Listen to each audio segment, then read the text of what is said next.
Hi, my name is Cindy Rang with the Fabric Patch in Ephrata, Washington. You can find us at fabricpatch.net. And today is our third installment of our shop tour and trunk show.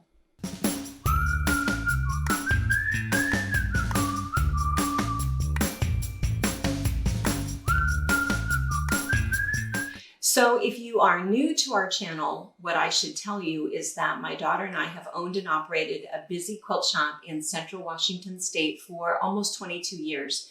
It is a 5,000 square foot shop, and we've slowly been working through a tour of the shop, mostly looking at trunk show of quilt tops, patterns, different ideas. Today, though, we have come out to the retreat center. We have a large retreat center with 21 beds and a big room for people to be able to come out and sew.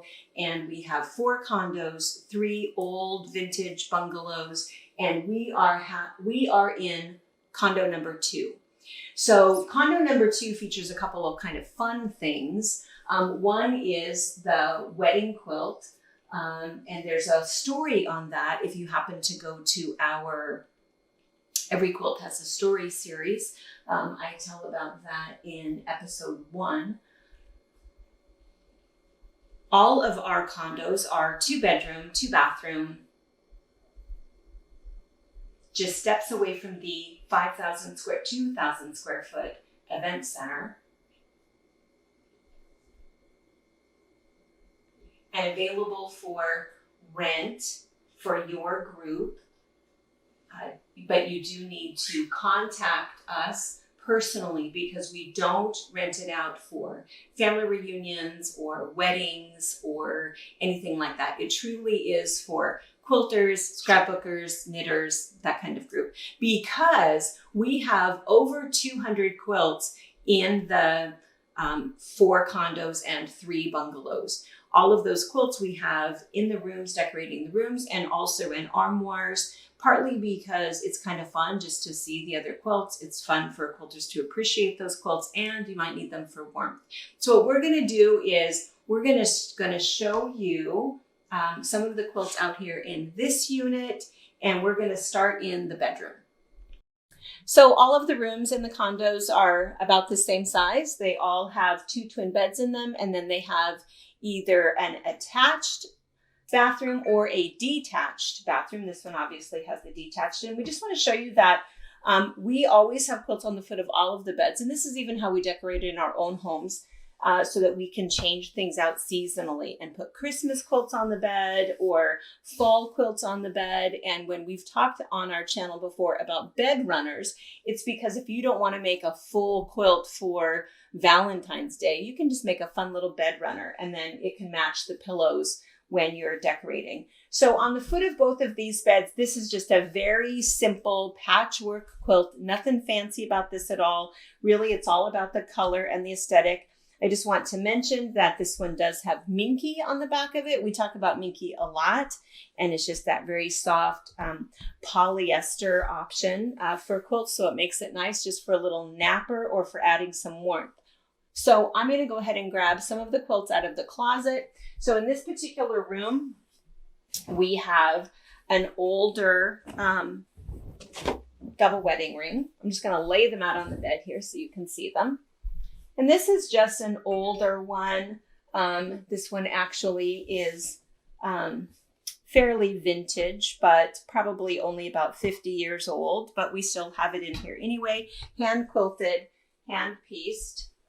This one is called Popcorn, and this is one of our patterns. This one was Brianna's pattern, my daughter's pattern, and it's kind of fun because it has that look of that puffy quilt, but there's no stuffed little pillows. It just creates this sort of lofty look. I don't know if that's showing up on the camera very well, but it makes kind of a faux puffy quilt. So we call it a popcorn quilt. And this particular one also has a popcorn border. So we do quite a few tutorials and classes on the YouTube channel. We do have a plan in the future to do this one. It's just not there yet, but the printed or downloadable pattern is available on our website. This one is a bright one for this room, but it's just so darn cute. This one is a split 9 patch. And what happened with this one is that we just used a charm pack, made it fairly quickly, and realized that we really needed it for a twin size bed. We just happened to have a really large print fabric that we thought was interesting enough. And so it almost has more of a panel look with 2 borders. Somebody has asked, and in fact, the main reason that we came out here to do the 3rd installment of our trunk show is because we had a viewer ask, what do I do with the large print fabrics that I don't want to cut up? And we knew that there was a lot of quilts out here that had that sort of a look to it. And this is one of them. If you have just a really cool border that you really like, you think that that tells the whole story. If you have something interesting enough, you can go ahead and feature that. Typically, the rule for borders is that you never want to go more than half the size of the block is kind of a typical rule, but you can certainly go with that modern look where it's really more about the border than it is what's been pieced. So again, this one is called Split 9 Patch. And then this one is On the Fly. And this one, we actually have a YouTube class for Split 9 Patch too, don't we? No, not yet. No, she's telling me no. But this one is On the Fly. This one is a free YouTube class. And this one, it's these migrating geese. And so there's a really easy, fun technique for doing that. And so for this one, you have the migrating geese coming up. And again, what's set in here almost in these panels is this really cool fabric. So again, if you have a fabric that you think is really, really pretty and you really want to show that off, this is about a 9-inch wide piece. And then there's just the sashing that separates all of it. So it's migrating geese when it's this way, but you can see, I'm going to turn this for a minute. If you did it this way, we have a sample in the shop and we have it out of fish fabric and it can easily become fish. And the fabric that you have in here could be fish fabric. So these are the quilts that are in this room. I'm going to go ahead and move over to the armoire and show you what's in there. All right, so in this one, if you watch any of our Fabric Chat episodes or any of our other classes, you've probably seen these before, but this one happens to be a quilt called Woodpile. We did do a YouTube class on this one, and this is one of those ones that just features really large fabrics. This pattern is a $5 pattern. It's available as an instant download or a printed pattern, and it's a great way to use up large pieces of fabric. You use up all of the fabric. We have another one that you'll see in a future episode that actually has some pieced blocks in it. This one is another one that features just a large piece of fabric. This fabric is from Frond. And they just have really cool fabric, really exciting fabric. And so this is another one of those where it's just a large chunk of fabric because the fabric just sort of tells the whole story. It almost looks pieced, and then there's just border after border after border after border with kind of some fun pieces of the border. Makes the whole thing interesting. This is only 3 pieces of fabric, but the fabric is interesting enough that you don't really have to do anything else. Did you get that? Hold on. This one, our last episode of Fabric Chat, which airs Wednesday mornings at 8:30. We have this one behind us. And so this one has, again, just a large piece of fabric. And then you can see there's just 3 fabrics. There's this one and this one, which is the second fabric. The third fabric is the border. So there's just mitered borders on this. And then there's the binding and then what makes up the scallops. And there's a little border there before the scallops. This one is called Scallopini. I'm not entirely sure that this is available online. You can email me and I'll send you a PDF of it. It's really more about the fabric and the technique of making the scallops and how to do the math to fit those in. And it's really more about, again, having a large print fabric and letting all of that fabric kind of do its thing so that you don't have to cut it up into little pieces and sew it back together. This one is Crackers, and this is actually the cover, the quilt that's on the cover of the pattern. And this is one of our top selling patterns. It's actually, if you look at it up close, you can see it is a half log cabin, and it's put in a shape that, to me, it looks like crackers on a plate. And then you can put either, this one happens to be a fabric that we kind of cut up that just sort of was interesting, but if you have a panel that you're not sure how to use with blocks, I think that it requires a 9-inch square, or I think this was maybe only a 6-inch, and so we had to put a border around it. So it's easy to modify to make whatever size you'd like, and this one just happens to be very scrappy, which makes it super interesting and colorful. So this one, oh yeah, so this one really should be in Unit 1. We should move this quilt because this is a hand embroidered quilt, and so it's a nursery rhyme quilt. And so 5 of the blocks, I'll hold still so you can see it, are all hand embroidered. We have another one that's framed, another block that's framed and hanging up in another unit. And then they're offset by a 9 patch of pinwheels. So just super simple. If you've started hand embroidering and maybe there was a 12-month with 12 different blocks and there's just no way you're going to get it done, you could easily just stop, use the ones that you have, add some pieced blocks, and you're good to go. It makes a cute little baby quilt. And then what else is down here? This one was a block of the month that we did. There's no pattern available for this one. And this one my daughter did when she was 9, so a very long time ago. And this was a 9-block block of the month. And then she just did a really thick sashing. She did, she sashed the blocks also, and that's what this purple is. And a lot of that is oftentimes you can do that if you feel like you need to make sure that all of the blocks end up the same size. It helps to regulate everything.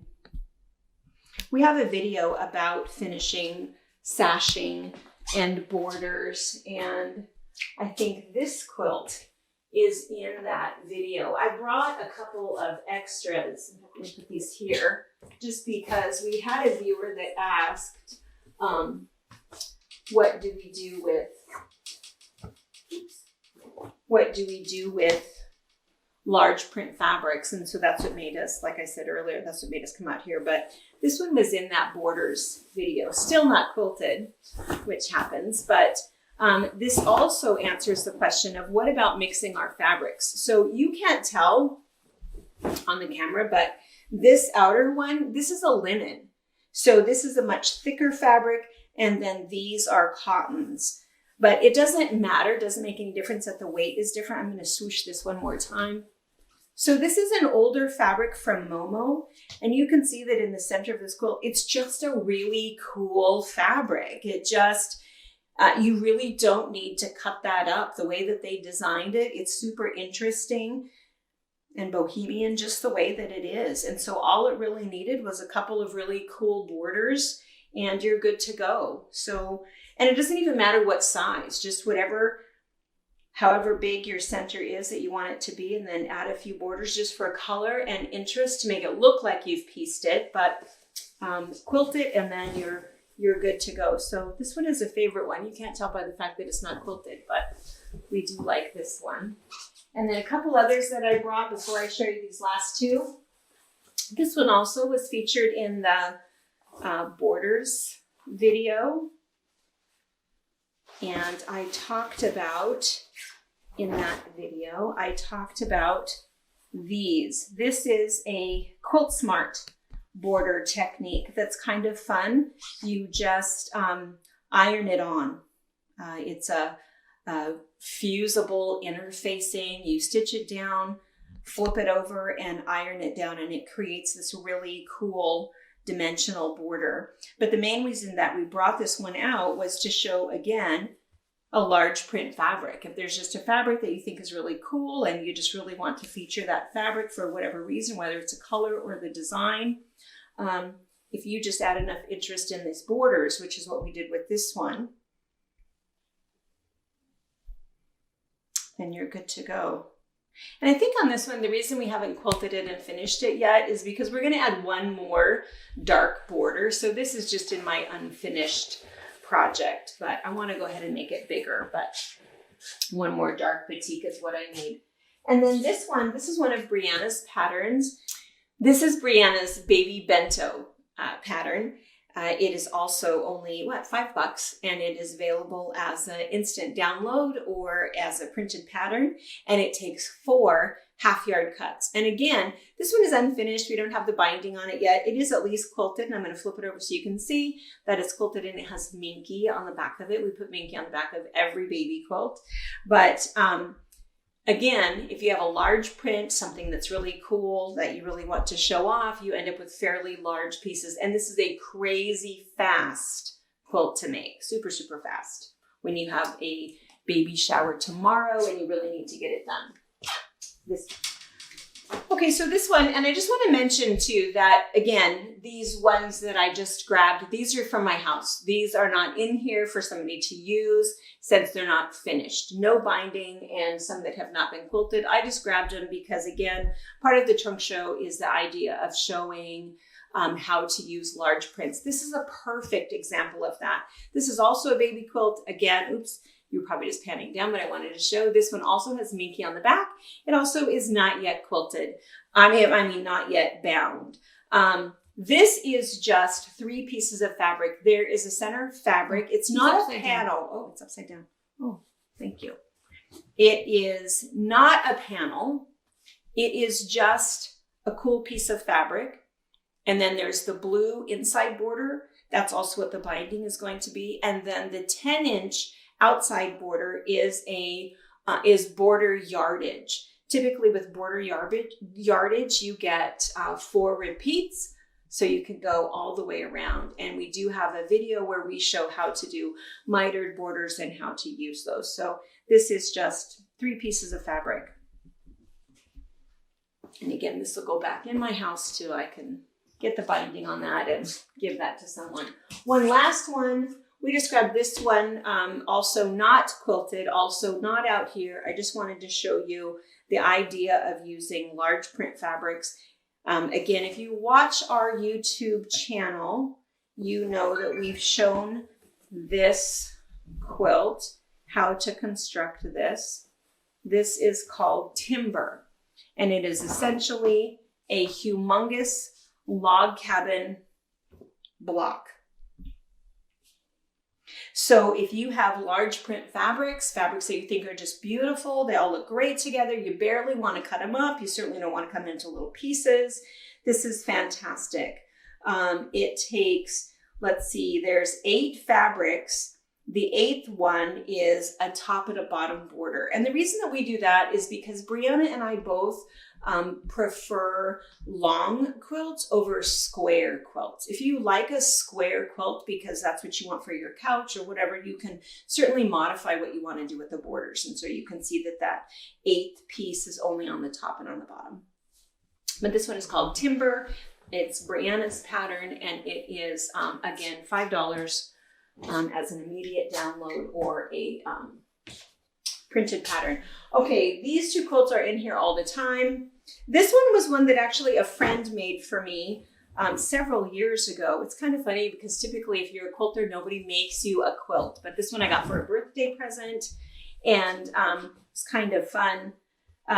What's interesting about this quilt, I can't think of what the name of it is, but I think that this block is this called Cross and Crown? I think that's the name of this block, I think, is Cross and Crown. And then it's 2 blocks. It's Cross and Crown. And then this is a 9x9. So it's a 9 patch in a 9 patch.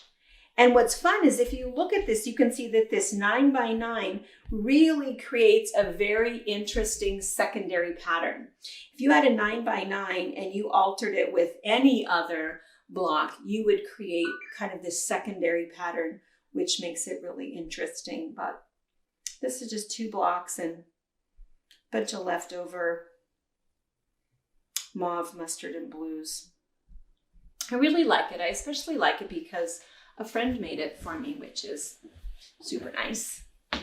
Last one that's in this armoire is, Brianna, what is this one called? It's out of a book called Live in Large. Live in Large. I don't know what the name of the quilt was. It's a big one. It's a big one, and the quilting is kind of cool. I'm going to flip it over so you can see the quilting. Brianna did the quilting. Not Minky. But it's a brushed cotton. It's pretty close. It is a brushed cotton. So yeah, it's kind of nice and warm. You can see, and so what was kind of fun was that she added a little 3D lace, which makes it kind of cool. And all you do to add this is that when you're adding on your next border, you just kind of tuck that in between the 2 right sides when you sew that seam, and you end up with this 3-dimensional little look to it. And then she's also got, this is a raw edge applique, so that this will continue to fray the more that it's washed. But it's really just this very simple block. Was it done with it looks like it was done with a layer cake. You think that's true? Yes. Yeah. And it looks like sashing yardage. Yeah. Yeah, it's really pretty. Gosh, I wish we knew the name of it. Sorry about that. But it comes in the Live in Large book. It's a little like $15 book pattern. It has like 8 or 9 patterns in it. It's really nice. I like that book. And what you can do, so again, our website is fabricpatch.net, and you can email us easily, contact us. If you have a question about something and you really want to know what was the name of that or where can I find that. For many of these quilts that are in here, the fabric is kind of long gone. And same things for the quilts that I took out of my home. Those fabrics are probably long gone. It could be that we could find something similar to it if it's something that you're looking for, or if you didn't quite get the name of the quilt, we can help you with that. Your other option too is if you place an order, there's a spot in the notes section and you can leave us a note if there's something else that we can help you find. But we hope you've enjoyed this very quick little tour through. We are in Condo number 2 out at the Retreat Center. We've seen what's in the armoire. We've seen, well, most of the condo. We didn't see the other bedroom or the other bathroom, but it's just another bedroom and another bathroom. We took the quilts out of there for you. So join us every Sunday as we continue to make it through the shop and through the event center so that you're able to see. I think we have well over 200 quilts that we can show you in our little trunk show. So thanks for watching. Thank you for watching our video. We invite you to leave a comment, hit the like button, or better yet, subscribe to our channel so you never miss an episode. You can also visit our Instagram, Twitter, Facebook, or Pinterest pages, or find all of those things and our online store at fabricpatch.net. I don't know how dusty it is in here. Probably. Well, I guess not too bad. So I remember these in your These China are hutch at home. These are, this was our wedding china. I know. This was Dad's mom's wedding china. And this is, this was Papa Joe's. This is Haviland. Oh, yeah. I remember this in his house. Mm-hmm. Mm-hmm. Right, next to the candy cupboard. Yes, next to the candy cupboard. There's some fun ones in here. This one I think is one of the prettiest ones. Mm-hmm. Mm-hmm. I love this one's really cute. This one looks very new china. Yeah, I don't think that one is a super old one. This one is old. That's an Orataki. That one is old. Mm-hmm. Now, what did they use? Was this a sugar bowl? Is it not really a teacup? I think this was a sugar bowl. Yeah, see? Yeah, and then you have a little ladle. I don't know, maybe this is a... It says Japan on the back, or at least the back up behind mine. This could have been a serving of soup. Not enough for me. Right? some broth. Yeah, maybe so. This could have been It's Papa Japanese. Joe's. If I had my glasses on, I would know what it said. Yeah. It could be not a teacup at all, but a bowl and a little soup spoon. Maybe. That's pretty cool. I like the edge of that plate. You just can't find those anymore. Trip down memory lane. Right? Pretty fun. And not as dusty as I thought it would be. That's good. Well, as long as your set stays closed.